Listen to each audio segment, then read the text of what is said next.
Isomo nakuyemo ni ijambo rivuga ngo nimba ugiye kuvuga ubutumwa abo usanze ntibakwakire bakakwima icumbi ntibagutega amatwi kunkumura umukungu wo mu birenge byawe wigendere z'ubwiza bwayo n'urukundo rwayo n'imbabazi zayo ukuntu tugira abo turi bo uyu munsi ndetse nkanabereka ko nabo ubwabo abadukurikiye kuba bariho atari uko aribo bishoboje ahubwo nuko bakiri muri promotion imbabazi n'urukundo by'Imana kuba bagifite ibyo bafite uyu munsi afite telefone ya smartphone arimo kutureberaho afite iyo furati ye batureberaho yicaye mu nzu cyangwa kuri laptop byose n'Imana ibikora kuko hari abangana nkawe mufite ubushobozi bumwe bw'imitekerereze mufite byose mujya kubinganyanganya ariko ataraho ngaho uri umva ko hari kubw'imbabazi z'Imana hari uwo mungana ejo waraye yitabye Imana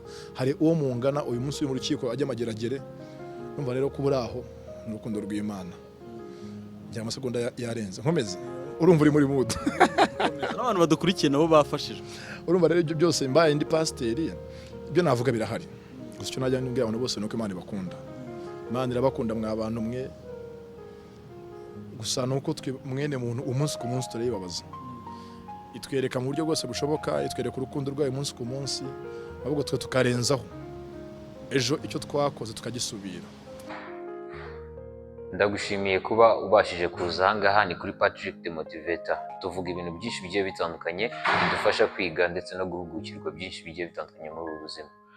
Tugutera courage niba uri mu kazi twadukuraje ukeneye two kugira ngo ukomeze ukore nibyo ngibyo dukora. Uyu munsi video ugiye kubona niyo twabageneye. Ndagushimiye cyane kuba kandi wabashije kuhagera ugenda kandi subscribe reka nkure ko wanze urebe ino video ubundi turaza guhura mu nyuma. Iyo ninjiye mu kazi ngo tuvugende kumwe n'abasobanuzi bagenzi banjye ushoboye wese ko tuba inshuti ko ngiye sinshyira imbere ko buriya sinumva ko kwanga umuntu cyangwa kumuca intege hari aho bikugeza. Ndi no mu bantu bafata iya mbere kubwira umuntu wese uje mu kazi ndi nyamuneka humura uzabishobora ukumva nyine mbatera courage. Benshi babansanze mubona ari ngiye mukuru birimo cyangwa ari wenda ari ngiye mukuru uri ako kanya ko sinjye mukuru cyane sinajye muto cyane ndimo hagati no hagati ako ndi mu bakuru. Umva rero iyo ndi mu kazi ku musobanuzi mugira inama nti humura ibingi ukoranga bishobora gutungana icyo wakoze iki kibije kivanemo in experience bizaza.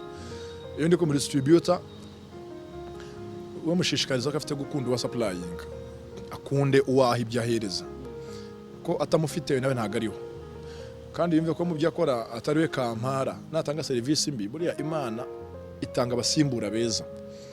Buriya Imana ni perfect igiye kugweza umuntu gusimbura ihitamo umuntu kuko ubereye kujya aho waruri kandi akanaza akurusha uko ajya gubikora. Rero bose mbakangurira gukunda abakiriya babo kubaha ibikwiriye bizima kandi bakabibaha babubaha.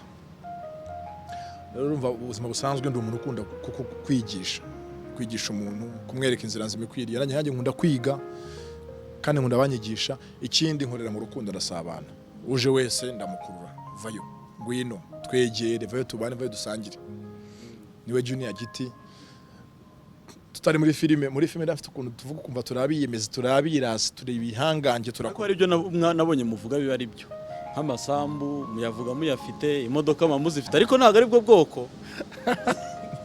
Okay, imodoka zo twese tugira perime tuzi kwirwana ko dushyize kuri vola ako cyo nshaka nyine kubwira abandi abantu badukurikiye buriya uwo mubona cyangwa uwo mwumva ari mu kazi aba ari akazi.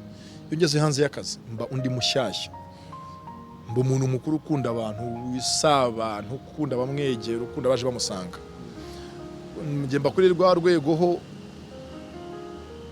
ntajya basha gutandukanya umufana n'inshuti. Uje wese amfana numva ko ari inshuti yanjye ko ntabwo afana umuntu wanga ndetse uje wese amfana uko aje ansanga mwakirana umunezero n'ibyishimo ya muhatakeya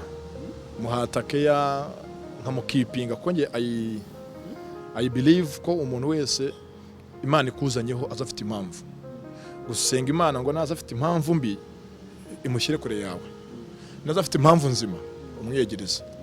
Rero niwe ndiwe mu bantu mu kazi mu nshuti n'abavandimwe no mu badigi mu disc banners aba distributor bacu njye mbita abadigi mba nyine izina DJ naje gusanga mushyize mu kinyarwanda kaba akadigi, rero mbita abadigi atari urwango. Z'ubwiza bwayo n'urukundo rwayo n'imbabazi zayo ukuntu tugira abo turi bo uyu munsi, ndetse nkanabereka ko nabo ubwabo abadukurikiye kuba bariho atari uko aribo bishoboje, ahubwo ni uko bakiri muri promosiyo imbabazi n'urukundo by'Imana. Kuba bagifite ibyo bafite uyu munsi, afite iyi telefone ya smartphone arimo kutureberaho, afite iyo furati ye batureberaho yicaye mu nzu cyangwa kuri laptop, byose ni Imana ibikora. Kuko hari abangana nkawe mufite ubushobozi bumwe bw'imitekerereze, mufite byose mujya kubinganyanganya, ariko atari aho ngaho uri. Umva ko hari kubw'imbabazi z'Imana, hari uwo mungana ejo waraye yitabye Imana, hari uwo mungana uyu munsi uri mu rukiko ajya mageragere. Umva rero ko buraho n'urukundo rw'Imana. Njya amasegonda yarenze nkomeze, urumva uri muri mood n'abantu badukurikiye nabo bafashijwe. Urumva rero ibyo byose mbaye ndi pasiteri, ibyo navuga birahari. Gusa icyo najya nubwira abantu bose nuko Imana ibakunda. Imana irabakunda mwa abantu mwe, gusa nuko mwene muntu umunsi ku munsi turayibabaza. Itwereka mu buryo bwose bushoboka, itwereka urukundo rwayo umunsi ku munsi, ahubwo twe tukarenzaho ejo icyo twakoze tukagisubira. Ndagushimiye, ngira ngo umaze kubona byinshi bigiye bitandukanye, umaze kwiga. Niba umaze kwiga ubwo akarayike wagakanze nta kibazo. Icyo ngusaba rero, kora sharing inshuti zawe nazo zibashe kumenya iki kintu, cyangwa se zibashe kumenya Patrick the Motivator. Patrick the Motivator nk'uko nabikubwiye, tubafasha guhugukirwa ndetse no kuba twabasha gukomera mu bintu bigiye bitandukanye, cyangwa se no kugira courage muri ubu buzima, kuko mubizi ko ni ibintu biba bigoye cyane. Dushyigikirane rero, duterane imbaraga, ukora subscribe. Ndagushimiye cyane, naho ubutaha ubwo ngubwo ndakeka wize neza. Patrick the Motivator.